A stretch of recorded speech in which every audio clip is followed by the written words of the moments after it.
নমস্কার, আমি ইনামুল ভূঁইয়া। এই মুহূর্তে দেখছেন নিউজ 10 বাংলার বিশেষ প্রতিবেদন। কারণ আপনারা জানেন যে 2024-এর যে গ্রীষ্মের দাবদাহ, সেই দাবদাহের মধ্যে আমরা একটা গরম খবর নিয়ে এসেছি। কি সেই খবর? না, বৈতল গার্লস স্কুলের একজন ছাত্রী, সে কিন্তু বিরাট একটা ফল করেছে 2024 মাধ্যমিকে। 2024 মাধ্যমিকে এবছরের যে ফলাফল, সেটা অবশ্য অনেকটাই বেশি। পাসের হার একেবারে 87%-এর উপরে। সেখান থেকে দাঁড়িয়ে বৈতল গার্লস স্কুলের মতো একটা স্কুল থেকে, যে স্কুল একেবারে প্রত্যন্ত একটি জায়গায়, বৈতল গোপ্যেশ্বরের ঠিক পাশেই, সেই স্কুল থেকে এবারে কিন্তু ফার্স্ট যে হয়েছে, একেবারে আমার পাশেই বসে রয়েছে, দেখতে পাচ্ছেন, ফারহা পারভিন বলে নাম। এই যে তোমার সফলতা, এটার সফলতার পিছনে কার কার হাত রয়েছে বলে মনে করো? প্রথম তো বলবো আমার পাপা। পাপা হচ্ছে ইন্ডিয়ান আর্মি। তিনি বাইরে আমার জন্য অনেক কষ্ট করছেন। তারপরে মা তো আছেই। মা ঘরে যখনই ভেঙে পড়েছি তখন ইন্সপিরেশন দিয়েছে। তারপরে বোন আছে, বোন মোটিভেট করেছে বিভিন্ন সময়। দিদি বাইরে পড়াশোনা করে, দিদিও আমাকে অনেক সময় পড়াশোনায় হেল্প করেছে। তাছাড়া অন্যান্য শিক্ষক শিক্ষিকা, তারপরে হচ্ছে টিউশনের শিক্ষক শিক্ষিকাদের তো কথা বলতেই হবে। ওনারা না থাকলে হয়তো আমি এই জায়গাতে থাকতে পারতাম না। তাছাড়া যারা চাইনি, যারা এই জায়গাতে দেখতে আমাকে চাইনি, তাদেরও অনেকটাই অবদান আছে। কত কত নাম্বার পেয়েছিল? 599। নাম্বার পাওয়ার সঙ্গে মানে যে শিক্ষার একটা ভালো মানুষ হওয়ার, এটা কি ডিপেন্ড করে নাকি করে না? না, আমার তো মনে হয় না যে করে বলে। কারণ নাম্বারটায় যদি মানুষ হওয়ার প্রথম একটা মানে মাপকাঠি হতো, তাহলে তো যারা নাম্বার পাচ্ছে তারা প্রত্যেকেই মানুষ হতে পারত। কিন্তু আমি বলবো যে মানুষ হতে গেলে মানসিকতা ঠিক থাকা দরকার, সেটা নাম্বার ঠিক থাকার উপর কোনোদিনও নির্ভর করে না। বৈতল গার্লস স্কুলে আমরা দেখেছি একের পর এক অভিযোগ, তা সত্ত্বেও কিন্তু সেখানে সরকারি টিচার নেই বললেই চলে। সেখান থেকে দাঁড়িয়ে এই যে 599 নাম্বার, এটা কিন্তু পাওয়াটা একেবারে অনেকটাই কিন্তু কষ্টকর ব্যাপার ছিল। সেটা সম্পর্কে কি বলবে? হ্যাঁ, স্কুলে টিচার খুবই কম ছিল, তবে যারা ছিল তারা প্রচুর সহায়তা করেছে, হেল্প করেছে। ভালোই ছিল, সবাই ভীষণভাবে মোটিভেট করেছে। এমনিতে তো সব ঠিকই ছিল, শুধু টিচার কম ছিল, এই হচ্ছে ব্যাপার আর কি। স্কুলে শিক্ষক বা শিক্ষিকারা ছাড়াও কারা কারা হেল্প করেছে, যদি নাম করতে? স্কুলের শিক্ষক শিক্ষিকারা ছাড়া তো টিউশন টিচাররা, যেমন হচ্ছে আমার অঙ্কের ছিলেন হচ্ছে বাপি স্যার, অনুপ স্যার। তারপর হচ্ছে কাজল স্যার ছিলেন। তারপর সৌমেন স্যার, উজ্জ্বল স্যার। এনারা তো ভীষণভাবে হেল্প করেছে। আমরা দেখি যে যে ফার্স্ট হয়েছে চন্দ্রচূড় সেন, যার কোচবিহারে বাড়ি। তার বাড়ির দেওয়ালে লেখা ছিল যে মাইন্ডেড ইউ আর মাধ্যমিক ক্যান্ডিডেট ইত্যাদির মতো শব্দ। তোমার দেওয়ালেও কি এগুলো আছে নাকি অন্য কিছু রয়েছে বা নেই? হ্যাঁ, আছে।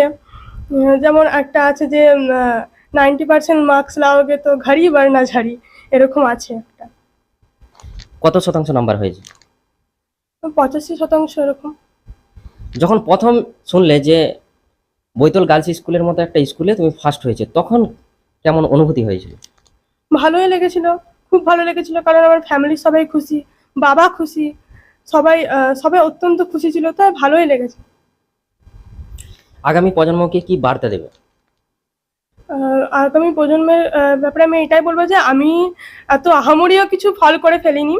তবে আমি এটুকুই বলবো যে সবাই যেরকম বলে যে সব কিছু ছেড়ে ছুড়ে পড়াশোনা করো, সেরকম কিছু নয়। যদি সব কিছুর সাথেই পড়াশোনা করতে হবে, কারণ সব কিছুরই একটা নির্দিষ্ট একটা মূল্যায়ন আছে, মূল্য আছে। সেগুলোর সাথেই যেন পড়াশোনাটা করে। আর পড়াশোনা করলেই শুধু নয়, বাকি সব দিকে মন দিতে হবে।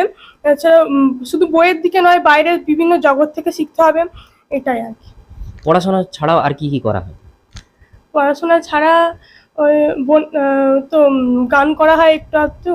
শিখি না, তবে হয় আর কি। সেটা বোনের সাথে মানে গল্প স্বল্প হয়, এই আর কি। পরবর্তীতে কি করার ইচ্ছা রয়েছে? ইঞ্জিনিয়ার হওয়ার ইচ্ছা আছে। তার জন্য কি এখন থেকে প্রস্তুতি চলছে নাকি নয়? হ্যাঁ, প্রস্তুতি এখন 11-12টা ভালো করে পড়ি, তারপর হবে আস্তে আস্তে। আমরা দেখলাম যে 599 মানে র্যাঙ্ক করতে গেলে এখনো 80 নাম্বার দরকার হবে, এরকম একটা জায়গাতে পৌঁছে গেছে। এরপর উচ্চ মাধ্যমিকে কি র্যাঙ্ক করার ইচ্ছা আছে? ভালো করে পড়াশোনা তো করব, চেষ্টা করব, মানে পরিশ্রম তো করব, তার উপর যেটা হয় আর কি। এতক্ষণ দেখলেন যে বৈতল গার্লস স্কুলের প্রথম হয়েছে এবছর 2024 মাধ্যমিক পরীক্ষায় 599 প্রাপ্ত। আমার পাশেই রয়েছে ফারহা পারভিন, তার সঙ্গে আমরা কথা বলে নিলাম কি হতে চাই, কিভাবে আহ, এই যে স্ট্রাগেল কারা কারা হেল্প করেছে, তার এই স্ট্রাগেলের সঙ্গে একসঙ্গে পায়ে পা মিলিয়ে চলেছে ইত্যাদি সমস্ত কিছু আমরা জানলাম। এবারে আমরা জেনে নেব তার পরিবারের তরফ থেকে, তার পাশেই বসে রয়েছে তার মা, তার সঙ্গে আমরা কথা বলে নেব। এই যে মেয়ের সাফল্য, এটা যখন প্রথম শুনলেন কেমন অনুভূতি হয়েছে? আমার তো খুব ভালো লেগেছিল, খুব আনন্দ হচ্ছিল যে মেয়ে স্কুলের মধ্যে ফার্স্ট হয়েছে শুনে। খুব মানে আনন্দে উৎফুল্ল হয়ে গেছিল।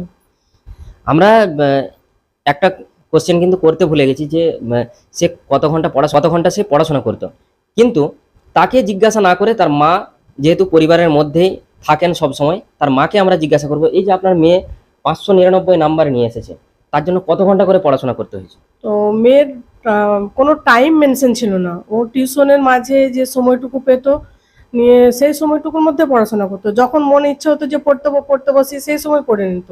যে এত ঘন্টা পড়তে হবে, এত মিনিট পড়তে হবে, তার মধ্যে কোনো সময় টাইম দিয়ে মেনশন করা ছিল না ওর। টাইম যখন খুশি পড়তে পেরে। টাইম যদি মেনটেন হতো তাহলে কি আরেকটু আশানুরূপ ফল হতো? হ্যাঁ, আশা তো ছিল যে আর একটু বেশি হবার, তো যেটা পেয়েছি ওটাও খুশি আমরা।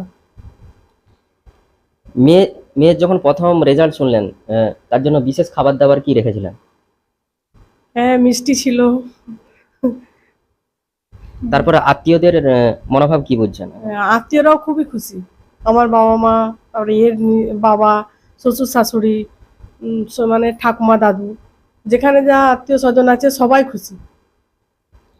এই মুহূর্তে আমরা কথা বললাম ফারহা পারভিনের মা, যিনি আমার পাশে রয়েছেন। আহ, মেয়েকে কিন্তু সঠিক শিক্ষায় শিক্ষিত করার লক্ষ্যে তারা কিন্তু এগিয়ে চলেছে। একেবারে প্রত্যন্ত একটি স্কুল, যে স্কুলে সরকারি টিচারের অভাব তো রয়েছে, সঙ্গে সঙ্গে একটা শৃঙ্খলাবদ্ধ যে স্কুল হওয়ার কথা সেই স্কুলের ধাঁচে কিন্তু পড়ে না এই স্কুল। আমরা এর আগে দেখিয়েছি যে ওই স্কুলের কিছু কিছু সমস্যা, ট্যাপ ভেঙে দেওয়া ইত্যাদির মতো বিভিন্ন ঘটনা কিন্তু বিচ্ছিন্ন ঘটনা ঘটেছে। সেই স্কুলের ছাত্রী ফারহা পারভিন। ফারহা পারভিন বলছে যে পরবর্তীকালে গিয়ে ও নাকি ইঞ্জিনিয়ার হবে। এটাকে কতটা সমর্থন করবেন, নাকি আপনাদের অন্য কিছু? না, ও যে নিয়ে পড়তে চায়, যে মানে যেটা নিয়ে আগাতে চাই, আমরা তাতেই মানে ওকে সমর্থন করব। যে ওর উপর চাপ দেবো না যে তোকে এটা করতে হবে না, এটা কর না। ও যেটা নিয়ে আগাতে চাই সেটাতেই আমরা ওকে আগে মানে আগাতে দিতে সাহায্য করবো।